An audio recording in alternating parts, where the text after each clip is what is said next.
আসসালামু আলাইকুম, welcome back to my channel cooking recipes by Amena. আজ আমি আপনাদেরকে দেখাবো কিভাবে বালু, বাটার বা অন্য কোনো ঝামেলা ছাড়া খুব সহজেই বাদাম ভাজা যায়। প্রথমে চুলায় একটি কড়াই বা তাওয়া বসিয়ে তাতে 200 গ্রাম পরিমাণ কাঁচা বাদাম দিয়ে দিলাম। চুলার আগুন মিডিয়াম আঁচে রেখে 2 মিনিটের মতো অনবরত নেড়েচেড়ে বাদাম ভেজে নেব।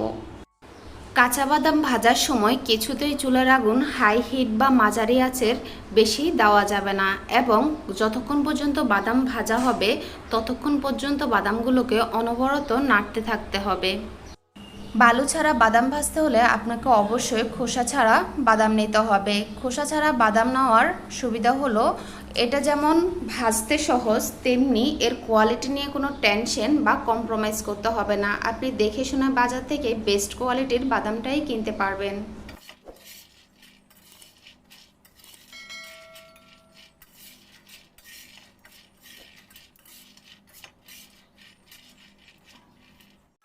দুই মিনিট পর্যন্ত চুলার আগুন মাঝারি আঁচে রাখার পর চুলার আগুনটা একদম লো করে দিতে হবে।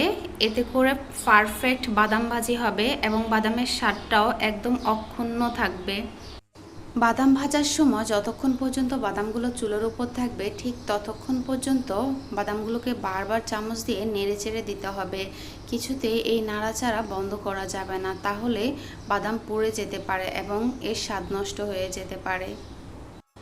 অনেক আগে একটা সময় যখন খোসাসহ বাদাম বালু অথবা লবণ দিয়ে ভাজতে হতো, তখন সবসময় মনের মধ্যে একটা অজানা টেনশন ক্রিয়েট হয়ে যেত, কি বাদামগুলোর ভিতরে একদম পারফেক্টভাবে ভাজি হয়েছে, নাকি কাঁচা রয়ে গেছে, নাকি বেশি ভাজি হয়ে গেছে, এর ভিতরে বাদামের কোয়ালিটিটা ঠিক আছে তো, এইরকম টেনশন ক্রিয়েট হতো।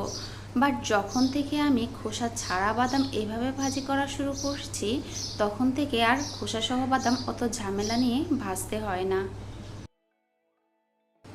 বাদাম ভাজা প্রায় কমপ্লিট হয়ে এসেছে। আপনি কিভাবে বুঝবেন যে বাদাম ভাজা কমপ্লিট হয়ে গিয়েছে? যখন দেখবেন এর কালার কিছুটা ডিপ হয়ে গেছে এবং বাদামের চামড়াগুলোতে কিছু কিছু জায়গায় হালকা ফাটল ধরেছে। তো ভিউয়ার্স, দেখতেই পাচ্ছেন বাদামগুলো ঠিক কতটা সুন্দরভাবে ভাজা কমপ্লিট হয়ে গিয়েছে। এখন একটি প্লাস্টিকের জালি অথবা ঝুড়িতে আমি একটি টিস্যু পেপার দিয়ে নিচ্ছি। আপনি চাইলে টিস্যু পেপারের পরিবর্তে যে কোনো সুতি কাপড়ও ব্যবহার করতে পারবেন। এখন ভাজা বাদাম এই পাত্রে ঢেলে নেব। বাদাম ভাজা হওয়ার সাথে সাথে যদি এই কাজটি করেন তাহলে বাদাম থেকে কোনো প্রকার পোড়া পোড়া ভাব আসবে না। দেখতেই পাচ্ছেন বাদামগুলো ঠিক কতটা পারফেক্টভাবে ভাজা হয়েছে।